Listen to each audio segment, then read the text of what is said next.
Assalamualaikum warahmatullahi wabarakatuh.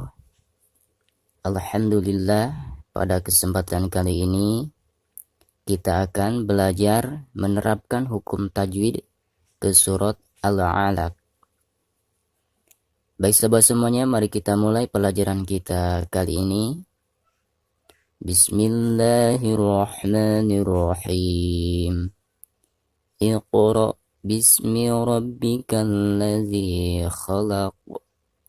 Baik, yang pertama kita bahas alif lam yang ada di sini.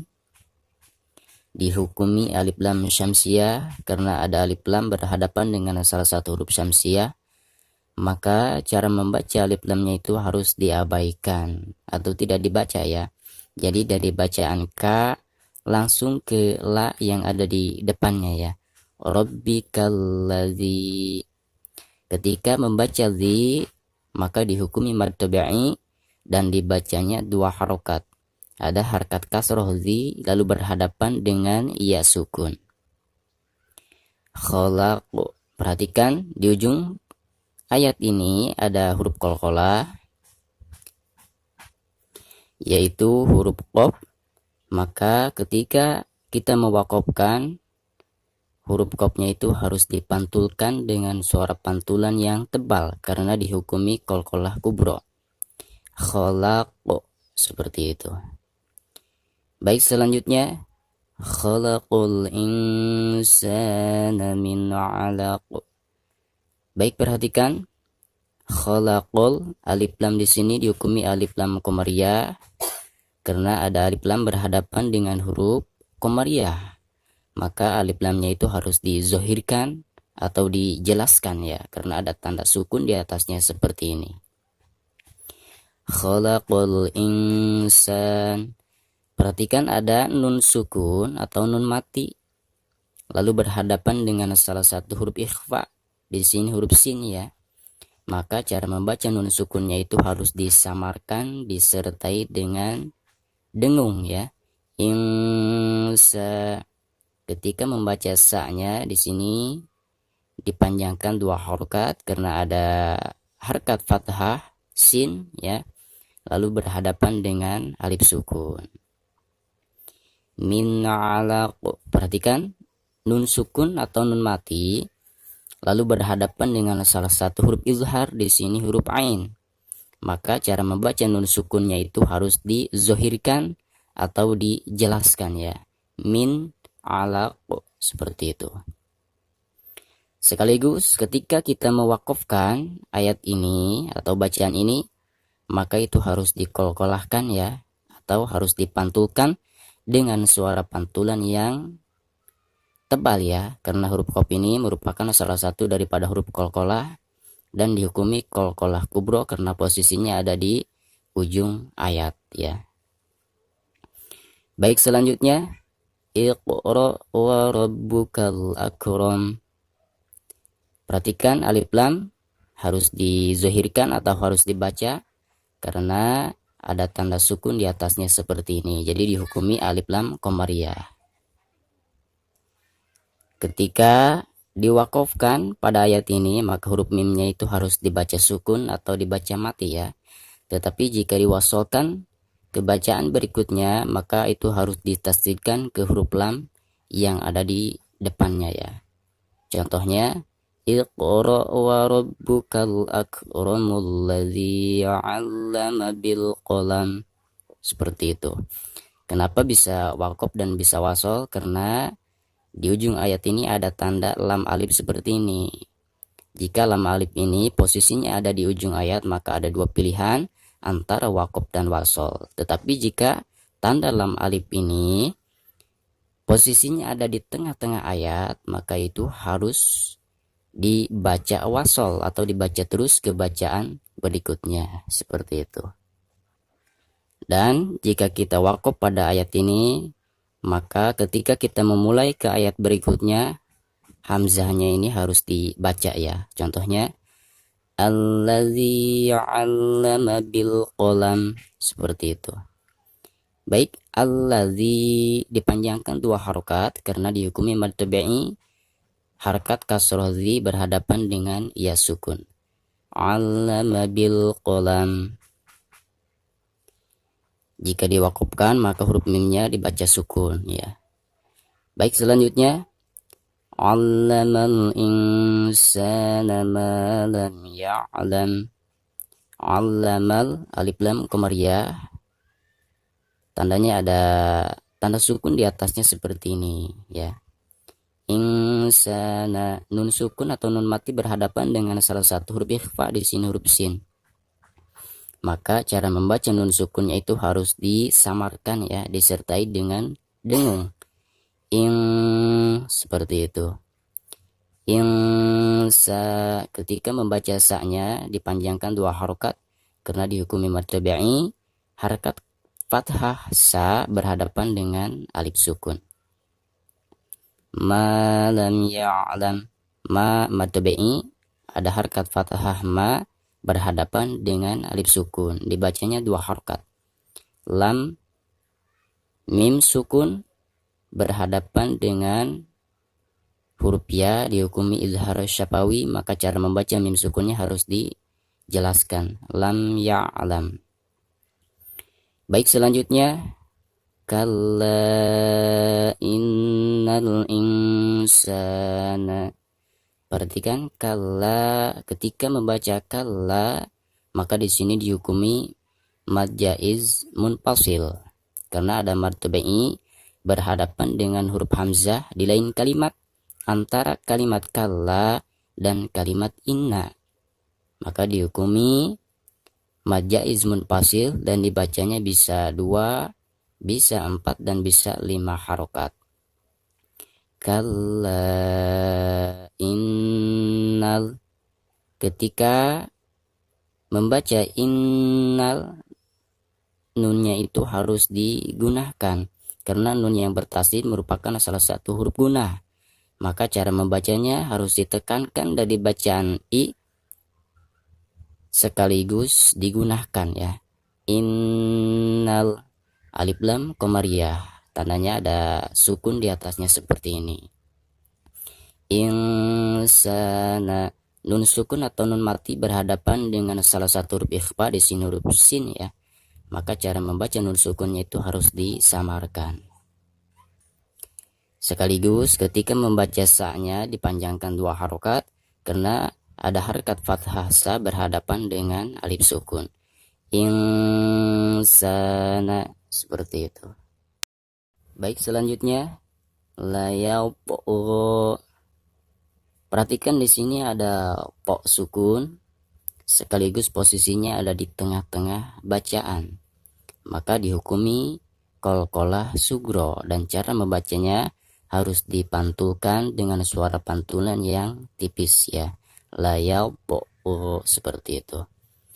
Adapun ketika kita mewakafkan maka bacaan gho di sini dihukumi mad tabi'i dan dibacanya 2 harokat. Tetapi jika diwasolkan pada bacaan berikutnya maka dihukumi mad jaiz munfasil. Alasannya karena ada mad tabi'i lalu berhadapan dengan huruf hamzah di lain kalimat antara kalimat layaupo dan kalimat an ya. Jadi dihukumi mad jaiz munfasil dan dibacanya bisa 2 harokat, bisa 4 harokat dan bisa 5 harokat. Cirinya ada tanda bendera di atasnya ya. Ini menandakan bahwa mad jaiz munfasil. Baik, selanjutnya ar-ra'ahu istaghna. Ada nun sukun lalu berhadapan dengan salah satu huruf idgham, di sini huruf ro. Dan huruf ro ini termasuk idgham bila gunah. Maka cara membaca nun sukunnya itu harus dimasukkan langsung ke huruf ro-nya disertai dengan tidak gunah ya. Jadi bukan digunakan. Ar-ra'ahu istaghna. Ketika membaca a-nya di sini dipanjangkan 2 harokat karena dihukumi mad badal ya. Ketika diwakafkan maka bacaan na-nya dipanjangkan 2 harokat karena dihukumi mad tabi'i. Baik, selanjutnya Inna ila rabbika ruj'a. Ketika membaca inna di sini harus digunakan karena nun yang bertasid merupakan salah satu daripada huruf gunnah ya. Maka cara membacanya itu harus ditekankan disertai dengan gunnah. Ila dipanjangkan 2 harokat karena dihukumi mad tabi'i. Rabbika ruj'a. Alif lamnya tidak dibaca karena dihukumi alif lam syamsiah.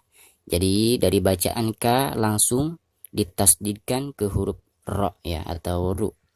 Ruj'a, ruj, jim sukun ya, sekaligus posisinya ada di tengah-tengah bacaan, maka dihukumi qalqalah sugro dan cara membacanya harus dipantulkan dengan suara pantulan yang tipis.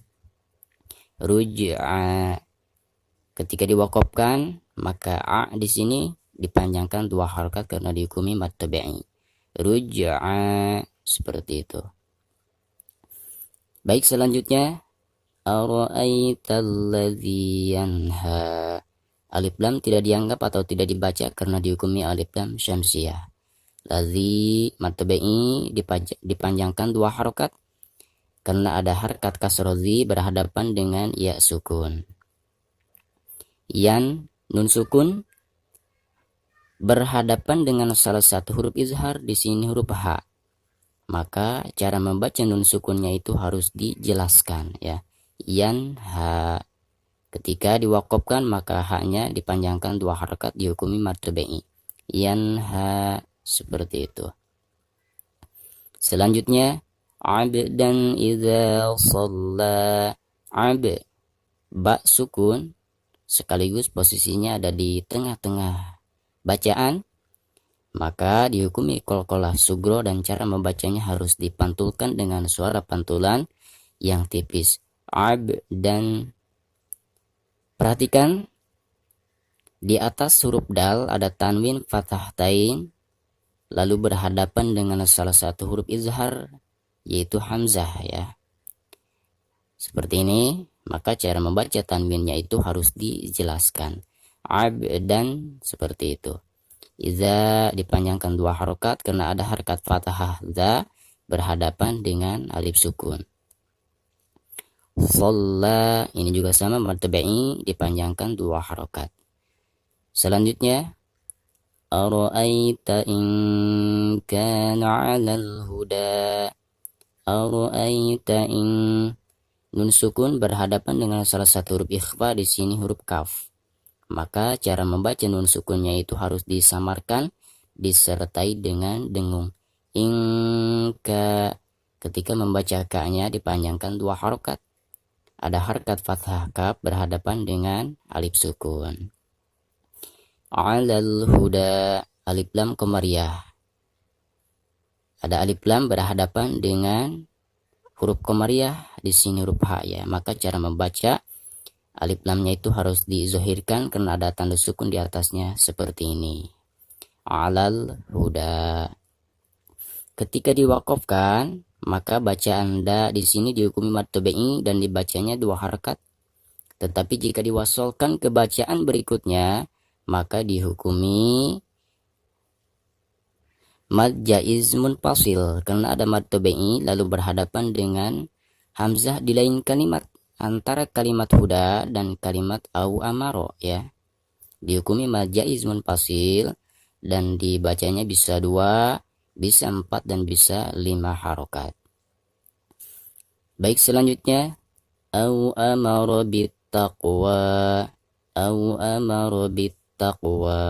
Alif lam tidak dianggap, dihukumi alif lam syamsiah ya. Jadi dari bacaan bi langsung ke ta. Taqwa. Perhatikan huruf qaf. Huruf qaf berharakat sukun sekaligus posisinya ada di tengah-tengah bacaan.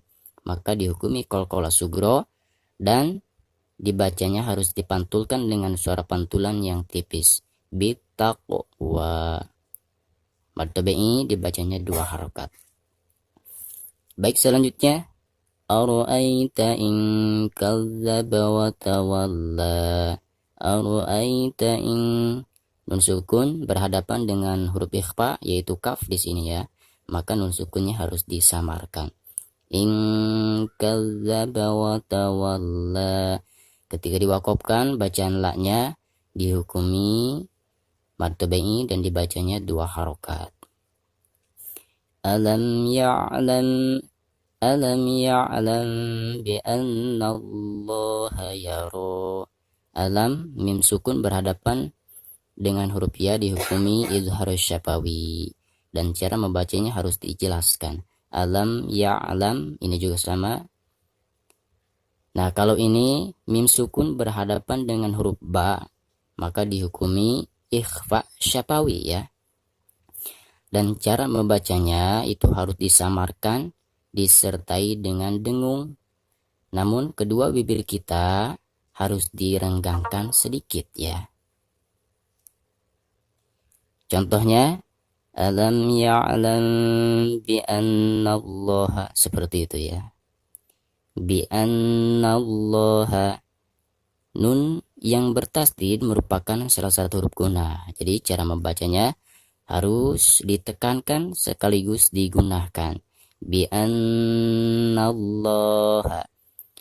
Lam jalalah sekaligus sebelum lam jalalah tersebut ada huruf yang berharkat fathah, maka cara membaca lam jalalahnya itu harus ditebalkan. Bi annallaha yara, seperti itu. Ketika diwakofkan, huruf ro-nya dibaca 2 harokat. Yara dihukumi mad tabi'i ya. Baik, selanjutnya kalla la illam yantahi lanasfa'an bin nasiyah. Kalla mad tabi'i karena ada harkat fathah la berhadapan dengan alif sukun, dibacanya 2 harokat. La illam nun sukun lalu berhadapan dengan salah satu huruf idgham, di sini huruf lam, dan huruf lam ini termasuk idgham bila gunnah. Jadi cara membacanya harus diidghamkan, jadi suara nun sukunnya itu harus dimasukkan langsung ke huruf lam yang ada di depannya ya, disertai dengan tidak gunnah ya. La illam yang tah.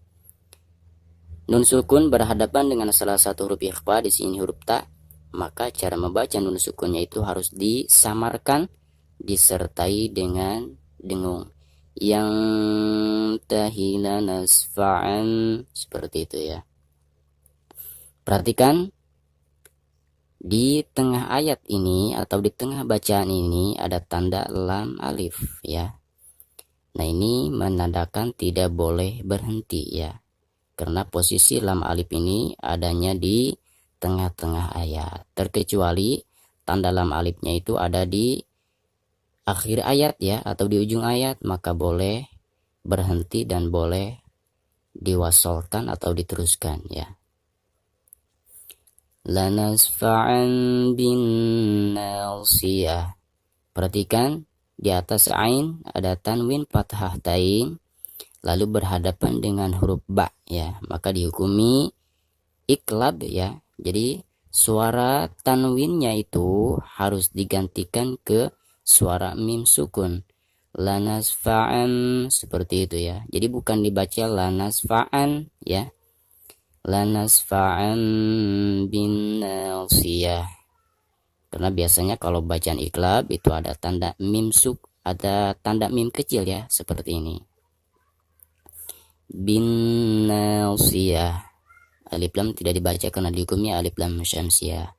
Jadi dari bacaan bi langsung ditasydidkan ke huruf na ya, sekaligus digunakan karena nun yang bertasid adalah huruf gunnah ya. Bin na. Ketika membaca na-nya dipanjangkan 2 harokat karena dihukumi mad tabi'i. Bin nasiyah. Tak marbutah apabila diwakofkan maka berubah menjadi hak sukun.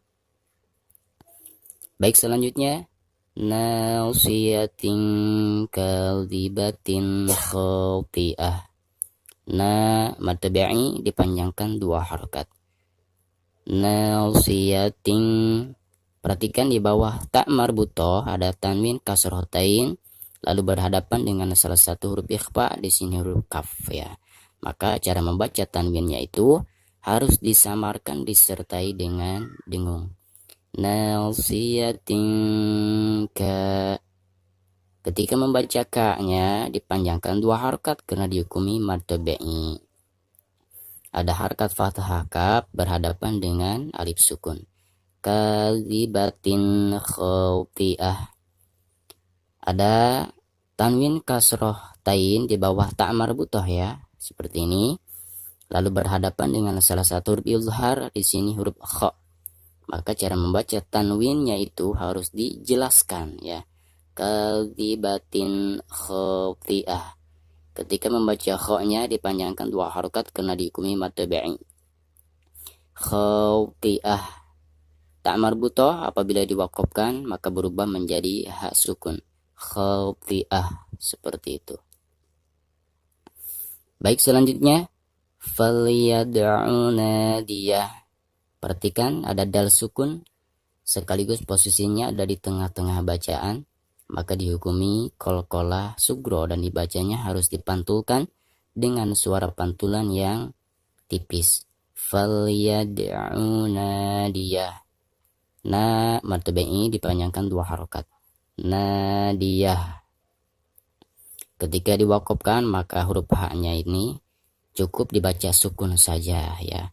Tetapi jika diwasolkan maka dihukumi mad silah qasirah dan dibacanya 2 harakat ya. Selanjutnya sanad'u zabaniyah. Sanad dal sukun posisinya ada di tengah-tengah bacaan, dihukumi qalqalah sugro dan cara membacanya harus dipantulkan dengan suara pantulan yang tipis. Sanad'u zabaniyah. Alif lam tidak dibaca karena dihukumi alif lam syamsiyah. Zaba. Ketika membaca ba-nya di sini dipanjangkan 2 harakat karena ada harakat fathah ba berhadapan dengan alif sukun, dihukumi mad tabi'i ya. Zabaniyah. Tak marbutoh apabila diwakofkan maka berubah menjadi ha sukun. Zabaniyah, seperti itu. Baik, selanjutnya kalla la tuti'hu wasjud waqtarib. Kalla. Baik, perhatikan di sini ada tanda al-waqf Allah, ini menandakan bahwa lebih bagus berhenti ya. Kalla, seperti itu. La tuti'hu, la dipanjangkan 2 harakat karena dihukumi mad tabi'i. Ada harakat fathah la lalu berhadapan dengan alif sukun. La tuti'hu wasjud. Dal sukun sekaligus posisinya ada di tengah-tengah bacaan. Maka dihukumi qalqalah sugro dan dibacanya harus dipantulkan dengan suara pantulan yang tipis. Waqtarib. Di sini juga sama ada huruf qalqalah yaitu qaf ya. Qaf sukun sekaligus posisinya ada di tengah-tengah bacaan. Maka dihukumi qalqalah sugro dan dibacanya harus dipantulkan dengan suara pantulan yang tipis. Waqtarib. Baik, perhatikan di ujung ayat ini ada huruf ba dan huruf ba ini adalah merupakan salah satu huruf qalqalah ya. Dan dihukumi qalqalah kubro karena posisinya ada di ujung ayat atau di ujung bacaan ya. Jadi cara membacanya harus dipantulkan dengan suara pantulan yang tebal. Waqtarib, seperti itu. Shadaqallahul azim. Wassalamualaikum warahmatullahi wabarakatuh.